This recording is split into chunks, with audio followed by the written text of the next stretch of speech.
Hey everybody, welcome to another episode. Rather than a long intro, I'm just going to get right to it. Oh sure, something up.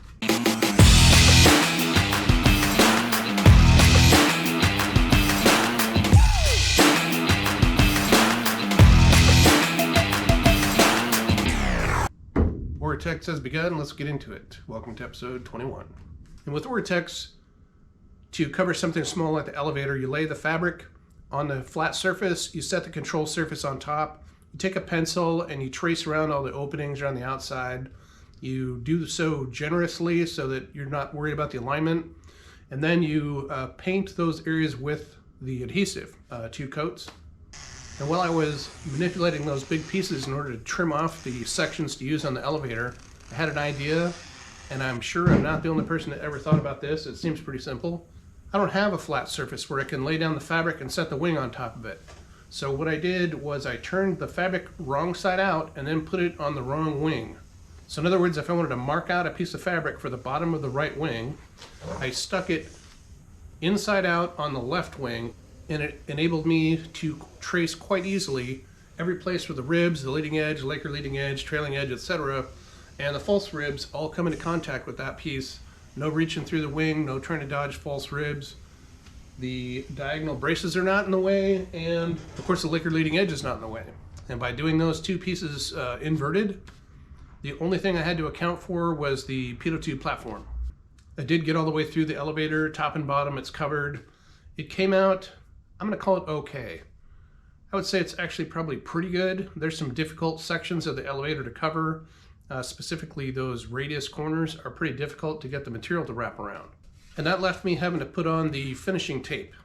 The finishing tape is much thinner than the Oratex 6000, and it also has adhesive already on it, so you don't have to paint on the adhesive. What I did is I took a piece of wood, which is 3/8 thick, same as the diameter of the elevator tubing, traced the radius of the elevator on it, cut it out with my saw, and then took a router and ran a 3/16 radius on both sides. It made a pretty good approximation of the elevator, and that allowed me to play with some of the edge tapes. And I got to the point where stretching it, like I see Lars doing on some of his videos, I got little to no wrinkles, and I was pretty happy with that, and I peeled it off. I'm actually gonna peel this one off again. It's not stuck that well because it's just, again, it's the unvarnished wood. This is part of the reason the peel test didn't go marvelously the first time. And now I can practice, I can do the whole thing again. So I decided to take that lesson a little bit further, and I got a piece of 3/8 inch copper tubing at my local home improvement store. I'm going to bend this to be similar to the Kitfox elevator outline and practice covering it with some more scraps. And while the work I did on the elevator is good enough, certainly the flaws are underneath the aircraft. Nobody's ever going to see them. I know about them. And now that I know that with some practice, I could go from being good enough to doing a job which I could be super proud of. And isn't that the point of building your own airplane? And just today I posted this information on my build thread on the Kitfox forum, where I had some concerns about my adhesive because I was pouring some of the adhesive I had into a separate cup inside the house, and I noticed some clumping. So I was concerned that I was going to have to order more adhesive. And anybody's been following along, the stuff's not cheap, it doesn't last very long. So I sent an inquiry to Janina at Better Aircraft Fabrics. She forwarded it to Lars, who called me yesterday. First time ever I've had tech support call me. Lars was super helpful. He had a bunch of great information, and when I asked him about the possibility of taking the covering off the elevator I have, he told me there's a narrow window of temperature between 450 and 480 on the heat gun, where you can get the adhesive to fail, but it doesn't cause the fabric to melt or catch on fire. Then you can pull it off, and the adhesive that is left on there, this was again super helpful. He pointed me at a citrus-based paint stripper, which he says is complete crap as a paint stripper, but it just happens to be ideal at getting the Oratex hot melt adhesive off. And with the surface brought back to bare, I could pull some more fabric, which I think I have enough, and if I don't, ordering a small piece, no big deal. And then I could make another attempt at covering the elevator. Hopefully it comes out better. Who knows? So I do have a little bit of footage from inside the house when I was trying to cover the elevator. There's some where I was flailing around ineptly trying to get the fabric to stick to the elevator in the correct location. Eventually got that to work and moved on to getting it wrapped around the edges. I covered the bottom half of the right elevator by myself. And then my youngest son was in the neighborhood looking for something to do, so I had him come over and we wrestled with the bottom side of the left elevator. And then I prepped the surfaces and painted the adhesive onto the upper skins for both elevator halves. And that's where I learned about the clumps. And speaking of the clumps, when Lars talked to me yesterday, it was actually to talk me out of ordering more adhesive, which is pretty cool, I think. And basically what happens is that there is a little bit of air in the bottle underneath the lid.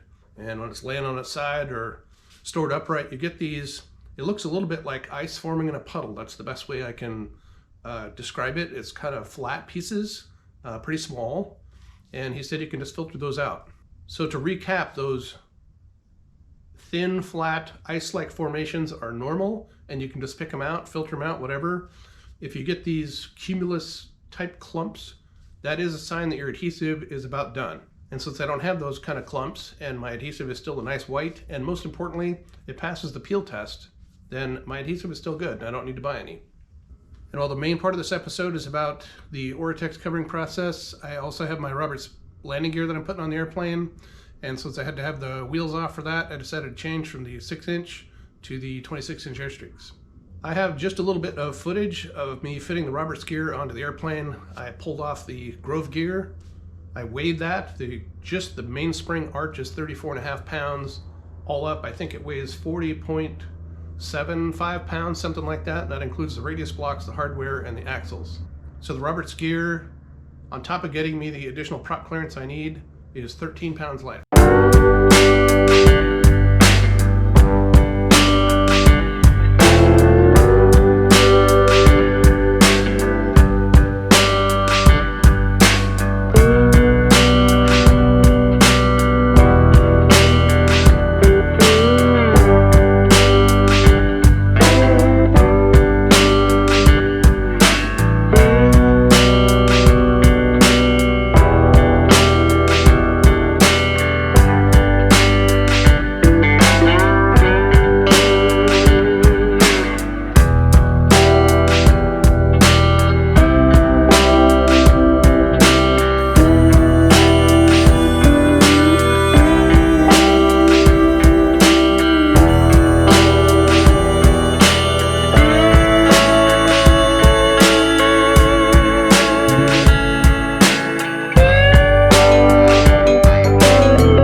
Had a chance to think about my do-over, a second chance to make a perfect covering job on an elevator, I have the multiple paths. I can order a new Kitfox Series 7 elevator, which I just did about an hour ago.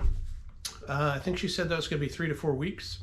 That's certainly not very long, but if I get that in my hands and I haven't increased my skill level, what am I going to do? I could make a less than perfect job on that one also.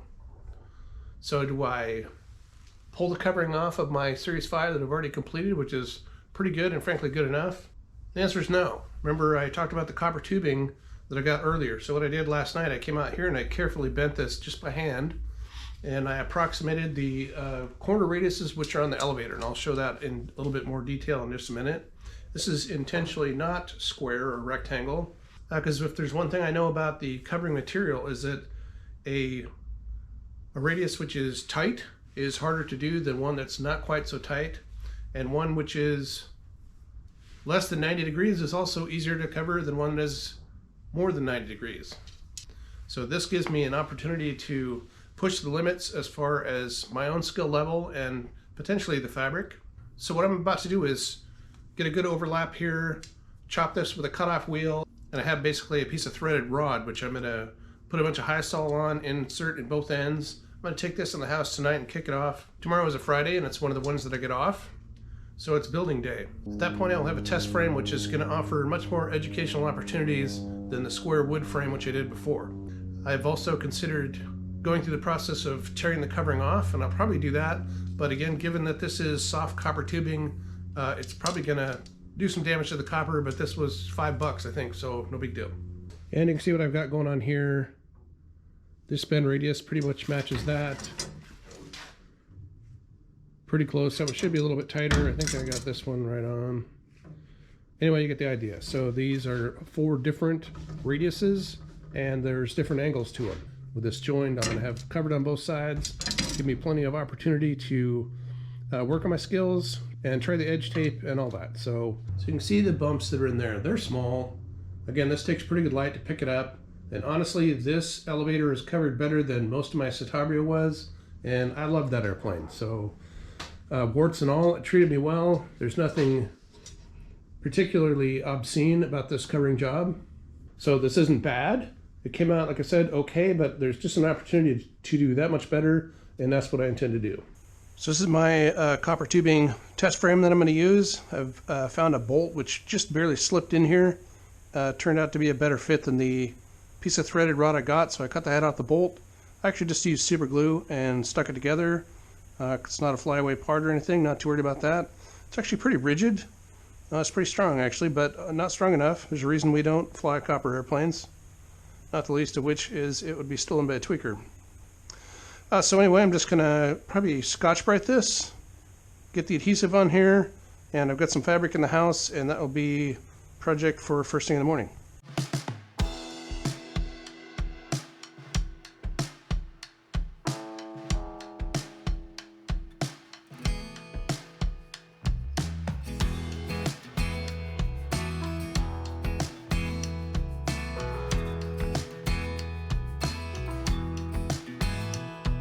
Sometimes I feel like I'm riding that line,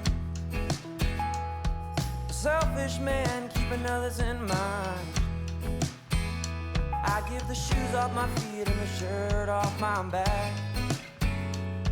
The past few years I can't get nothing to last. I changed the way I see my days. Too much time running with nothing real to say. 10 years I'd like to sit back and say I took every shot, I played every stage. I'd like to go back when I knew no shame. I'd like to go back for everything changed. I'd like to go back when you knew my name. Well, I can't stand these growing pains. So I tied myself down with a job and a girl. Tried my hand at the normal world. I still run back to those wilder days. We'd laugh and drink until the sunrise came. Still bumming cigarettes on pocket chain. Still calling up the boys, no big plans those days. I'd like to go back when I knew no shame. I'd like to go back for everything changed. I'd like to go back when you knew my name. Well, I can't stand these growing pains.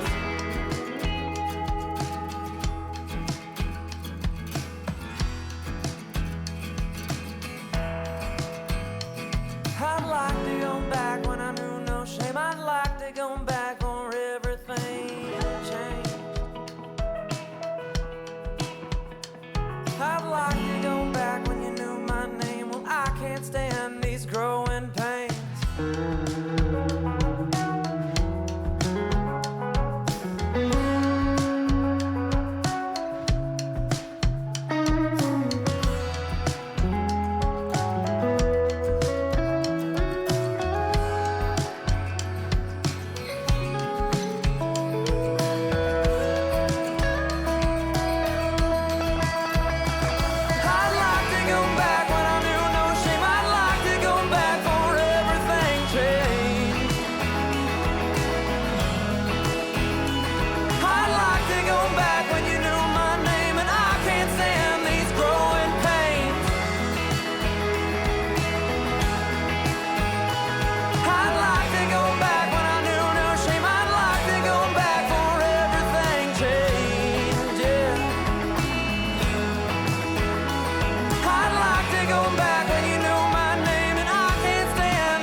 So was the copper tube test frame a raging success? In terms of the skills gained, absolutely. Was the final product beautiful? No. I had a bunch of mistakes because I started out with the same knowledge that I had when I covered the elevator. And it wasn't until the last 2 or 3 corners that I was able to adapt some new skills and apply those. There's a video which Lars produced some time ago where it shows the entire side of a fuselage, and I will have to put a link down in the description because I'm not sure how to do one of those, hey, there's a link up here things, but it shows the entire side of a fuselage, including the vertical fin, and his input is that you should be able to cover the whole thing in one piece. Anyway, the very first image of Lars' video, it shows a whole ton of wrinkles in the material. It looks like complete devastation, ruined fabric. The takeaway is that you're looking at the big wrinkled area. You do not heat and shrink that wrinkle area. You heat everything else because you're trying to shrink the material and draw away from that biggest area of wrinkles. And I can assure you that the same thing applies in a small section when you're trying to get rid of some excess material. The scenario can be likened to trying to cover a basketball with a sheet of newspaper. Instantly, there's just wrinkles. There's nowhere to get rid of all the material. And thankfully, the stuff shrinks, but everything has its limits. And on the small scale, just like on that big fuselage in Lars' video, if you have some area where it has a wrinkle that starts to form, first of all, stop putting heat on it. And next, focus your attention on the areas that are adjacent to that, which are going pretty well, and that you can try and draw the material away from the wrinkle and distribute some of that in the areas that are going well without messing those up.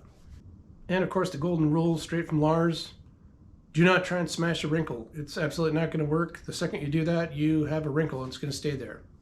So one of the techniques that I didn't adopt until the last 2 corners on what I'm going to call the top surface of that weird copper tube frame is cutting some pleats or darts, I don't know what you want to call them, some triangle sections out of them. And these are not triangle sections which encroach upon the actual tube. They come right down to the tube and they enable you to draw basically across a wrinkle. And the first time I decided to try that, I focused the point of the triangle at a wrinkle, thinking that was the right thing to do. And then I remembered that image of Lars trying to get everything away from the wrinkled area. So instead, I started cutting them so that they pointed to an area that was going well. And that is actually the key. So I was able to draw several wrinkles out. And the ones that are close, there seems to be a little bit left. You got to get a hold of the material. And by the way, that's the reason for cutting those darts instead of just cutting the material down and trying to mash it around the corner, which I tried to do that also. It doesn't work. Because by cutting a dart, you still have some material that you can get a hold of with your hand and pull really tight. One of the other things I discovered along those last couple turns on the top surface was that the iron is actually my friend. So I had started out, my favorite tool was the heat gun and the blade and pulling real tight. By the way, pulling real tight works good, but it also generates even more material that you have to get rid of. And working by yourself, if that's what you're doing, and I normally am, you only have so many hands, especially if you're trying to hold the surface still. Then you have to set the heat gun down and grab the felt blade and try and put some pressure on. Well, the iron takes care of that, and it also comes up with the other element of getting fabric to stick well, which is pressure. So there's the heat, there's the duration of the heat, and there's putting some pressure on it, which are all key elements in getting the adhesive to cure and be a smooth surface. So working by myself, I was able to grab a couple of those dart areas, pull them tight, and only then do I put the heat with the iron, and I can push really hard and apply the heat for long enough and then let it cool, that area is good, and I can move on to another section. And the basic copper tube frame with just covered top and bottom was actually pretty good. If my elevator came out that way, I wouldn't be making this part of this video. But then it came time to do the finishing tape, and like I said before, the only time I had tried the finishing tape was on this scrap of wood, and so it was time to get real. But when I did the scrap of wood, I had it clamped to my sawhorse, and I also had my son here, so I was able to pull really hard on those tapes, which draws the material down on the sides. You've already seen a little clip happen here. But I'm trying to hold the surface between my knees. It's copper tube. I can only put so much pressure on that before it turns into a taco. And so it's just doing what I can. And the edge tape, while it is thin and in some regards it's forgiving, it shrinks quite a bit. If it sticks to itself, you're kind of screwed. And that actually happened on this piece. So it was just a lesson learned. Again, the whole thing was about learning some skills, and I did that. So I'm super glad I actually made that copper tube. I would encourage you to do the same, or I'm hoping to come up with a better idea to try for another iteration before I get real on an elevator. Now, towards the end of that last clip, you can see that there's a couple corners where there's quite a bit of extra material that needs to go away. And just by gently using the heat, and if it looks like I'm putting some pressure on those areas that would turn into a crease, I'm not. I'm just kind of teasing them with the felt, because a lot of times with enough heat, the material wants to shrink, but you have to get it to stick to the surface, and then it draws down. It's almost magic. But again, if I was in a position where I could pull harder on the tape, it would draw it down just that much further, I think it would come out pretty well. So anyway, tons of lessons learned. My forearms are killing me. It's going to be a few days before I try this again. But I think I am going to make another sample frame of some kind, burn some material, get some skills. It's something I would encourage everybody to do. 2022, there's no classes being taught, so it's a matter of diving in and learning how it goes. The lingering question is if I'm going to peel the covering off this elevator. I'm super on the fence about it. Got a new elevator coming, but I really want to get my skills up to speed, so I'll maybe do another test frame, maybe risk pulling the covering off of this thing and trying it again. Who knows? Tune in for episode 22. We'll see you then. Thanks for showing up.